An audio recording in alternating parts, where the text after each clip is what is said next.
ਧੀ ਜਦੋਂ ਵਿਆਹ ਕੇ ਅਗਲੇ ਘਰ ਜਾਂਦੀ, ਇੰਜ ਸਮਝੋ ਜਿਵੇਂ ਮੁੰਜੀ ਦੀ ਪਨੀਰੀ ਬੀਜੀ ਦੀ ਹੈ ਨਾ, ਜੇ ਪਨੀਰੀ ਇੱਕੋ ਜਗ੍ਹਾ ਲੱਗੀ ਰਹੇ, ਮਤਲਬ ਜਿਵੇਂ ਬੀ ਪੇ ਹੈ, ਪਨੀਰੀ ਉੱਗੀ ਹੈ, ਉੱਥੇ ਹੀ ਰਵੇ।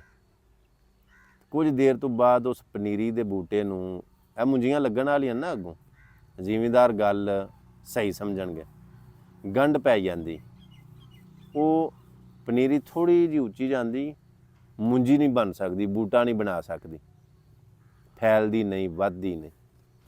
ਜੇ ਉਸ ਪਨੀਰੀ ਦੇ ਬੂਟੇ ਨੂੰ ਪੁੱਟ ਕੇ ਲਾਭ ਮੁੰਜੀ ਲਾਈਏ, ਇੱਕ ਜਗ੍ਹਾ ਤੋਂ ਦੂਜੀ ਜਗ੍ਹਾ ਸ਼ਿਫਟ ਕਰੀਏ, ਉਹ ਬੂਟਾ ਬਣਦਾ, ਬੂਟਾ ਉੱਤੇ ਮੁੰਜਰਾਂ ਲੱਗਦੀਆਂ ਨੇ, ਟਾਈਮ ਹੁੰਦਾ ਨਾ, ਫਿਰ ਉਸ ਟਾਈਮ ਦੇ ਨਾਲ ਉਹ ਫਸਲ ਪੂਰੀ ਰੁੱਤ ਫੜਦੀ। ਅਤੇ ਜੇ ਕਵੇਲ ਕਰ ਛੜੀਏ, ਪਨੀਰੀ ਉਸੇ ਹੀ ਜਗ੍ਹਾ ਰਹੀ ਰਵੇ, ਅਤੇ ਉਹਨੂੰ ਗੰਢ ਪੈ ਜਾਂਦੀ ਹੈ, ਉਹ ਵੱਧਦੀ ਫੁੱਲਦੀ ਨਹੀਂ। ਇਸੇ ਤਰ੍ਹਾਂ ਧੀਆਂ ਜਦੋਂ ਵਿਆਹ ਕੇ ਅਗਲੇ ਘਰ ਘੱਲੀ ਦੀਆਂ, ਵਿਆਹ ਦੋਹਰਾ ਜਨਮ ਹੁੰਦਾ। ਉਹ ਤੁਹਾਡੇ ਘਰ ਨੂੰਹ ਆਈ ਹੈ, ਤੁਹਾਡੇ ਘਰ ਨਵਾਂ ਰੂਹ ਆਇਆ, ਉਹਨੂੰ ਐਡਜਸਟ ਹੁੰਦਿਆਂ ਥੋੜ੍ਹਾ ਟਾਈਮ ਲੱਗਦਾ। ਪਿਛਲੇ ਘਰ ਉਹ ਕੀ ਮੇਰਾ ਮਤਲਬ ਮਾਹੌਲ ਵੇਖਦੀ ਸੀ, ਕੀ ਉਹਨੇ ਆਪਣੇ ਘਰ ਜ਼ਿੰਦਗੀ ਦੇ ਦਿਨ ਗੁਜ਼ਾਰੇ ਨੇ, ਉਹ ਮਤਲਬ ਉਹ ਪਿਛਲਾ ਘਰ ਸੀ। ਇਹ ਦੋਹਰਾ ਜਨਮ ਹੈ। ਉਹ ਨਵੇਂ ਸਿਰੇ ਉਹਨੇ ਫਿਰ ਵੇਖਣਾ, ਤੁਹਾਡੇ ਮਜ਼ਾਜ ਵੇਖਣੇ ਨੇ, ਤੇਵਰ ਵੇਖਣੇ ਨੇ, ਵਰਤੋਂ ਵੇਖਣੀ ਹੈ, ਰਈਤਲ ਬਈਤਲ ਵੇਖਣੀ, ਤੁਹਾਡਾ ਉਹਨੇ ਚੱਜਣ ਚਾਲ ਵੇਖਣਾ। ਐਡਜਸਟ ਹੁੰਦਿਆਂ 8 ਦਿਨ 10 ਦਿਨ, ਮਹੀਨਾ ਨਹੀਂ, ਕੁਝ ਮਹੀਨੇ ਲੱਗਣੇ ਨੇ, ਬਲਕਿ ਕਈਆਂ ਥਾਵਾਂ 'ਤੇ ਤਾਂ ਸਾਲ ਲੱਗ ਜਾਂਦੇ ਨੇ ਐਡਜਸਟ ਹੁੰਦਿਆਂ, ਸਮਝ ਹੀ ਨਹੀਂ ਆਉਂਦੀ। ਹਾਂਜੀ, ਪਿਛਲੇ ਘਰੋਂ ਬੱਚੀ ਜਿੰਨਾ ਮਰਜ਼ੀ ਸੁਲਝੀ ਹੋਵੇ, ਜਿੰਨੀ ਮਰਜ਼ੀ ਤਲੀਮ ਯਾਫਤਾ ਹੋਵੇ, ਜਿੰਨੀ ਮਰਜ਼ੀ ਤਰਬੀਅਤ ਯਾਫਤਾ ਹੋਵੇ, ਜਦੋਂ ਅੱਗੋਂ ਹੀ ਕੰਮ ਬਿਲਕੁਲ ਪੁੱਠਾ ਪੈ ਜਾਣਾ, ਉਹਦੀ ਤਲੀਮ ਉੱਥੇ ਕੀ ਕਰੇ, ਤਰਬੀਅਤ ਉਹਦੀ ਉੱਥੇ ਕੀ ਕਰੇ? ਉਹ ਤਾਂ ਆਪਣੀ ਤਰਬੀਅਤ ਦਾ ਮੁਜ਼ਾਹਰਾ ਕਰੇ ਦੀ, ਉਹ ਤਾਂ ਆਪਣੀ ਨਸਲ ਦਾ ਤਾਰਫ ਕਰਾਏ ਦੀ ਕਿ ਮੇਰੀ ਤਰਬੀਅਤ ਪਿਛਲੇ ਘਰੋਂ ਇਹ ਹੋਈ, ਲੇਕਿਨ ਅੱਗੋਂ ਹੀ ਬਿਲਕੁਲ ਆਪੋਜ਼ਿਟ ਕੰਮ, ਉਹ ਉੱਥੇ ਕੀ ਕਰੇਗੀ? ਮਜਬੂਰ ਹੋ ਜਾਏਗੀ।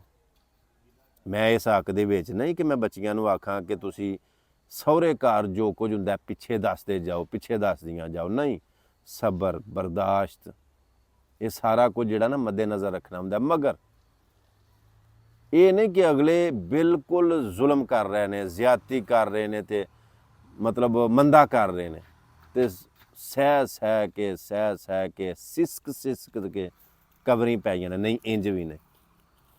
ਕਮ ਅਜ਼ ਕਮ ਵੇਖੋ ਸਹੀ, ਅਗਰ ਉਹ ਬਿਲਕੁਲ ਹੀ ਆਪੋਜ਼ਿਟ ਕੰਮ ਹੈ, ਸਮਝ ਨਹੀਂ ਆਉਂਦਾ, ਤਾਂ ਦੱਸੋ ਆਪਣੇ ਪਿਛਲਿਆਂ ਨੂੰ ਕਿ ਭਾਈ ਮੇਰੇ ਨਾਲ ਇਸ ਤਰ੍ਹਾਂ ਹੋ ਰਿਹਾ। ਤੁਸਾਂ ਪਿਛਲਿਆਂ ਨੇ ਵੇਚੀ ਤੇ ਨਹੀਂ, ਇੱਥੇ ਗੱਲ ਆ ਗਈ ਨਾ ਜਿੱਥੋਂ ਮੁੰਡ ਸ਼ੁਰੂ ਕੀਤਾ ਹੈ, ਵੇਚੀ ਤੇ ਨਹੀਂ।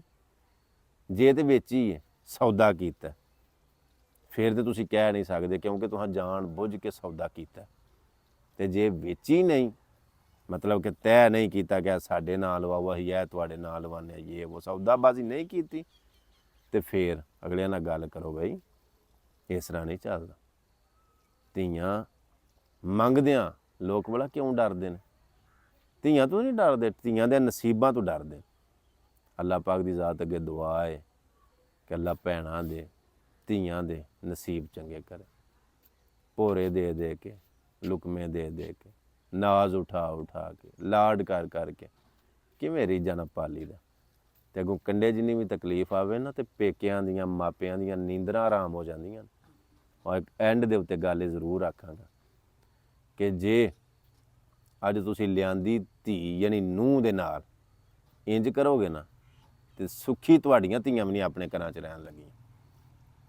ਜੇ ਚਾਹੁੰਦੇ ਹੋ ਸਾਡੀਆਂ ਧੀਆਂ ਸੁਖੀ ਵਸਣ, ਫਿਰ ਜਿਹੜੀਆਂ ਨੂੰਹਾਂ ਲਿਆਂਦੀਆਂ ਨੇ ਨਾ, ਉਹਨਾਂ ਨੂੰ ਆਪਣੀਆਂ ਧੀਆਂ ਵਾਂਗੂ ਲਾਡ ਲਡਾਓ, ਨਾਜ਼ ਉਠਾਓ, ਪਿਆਰ ਕਰੋ।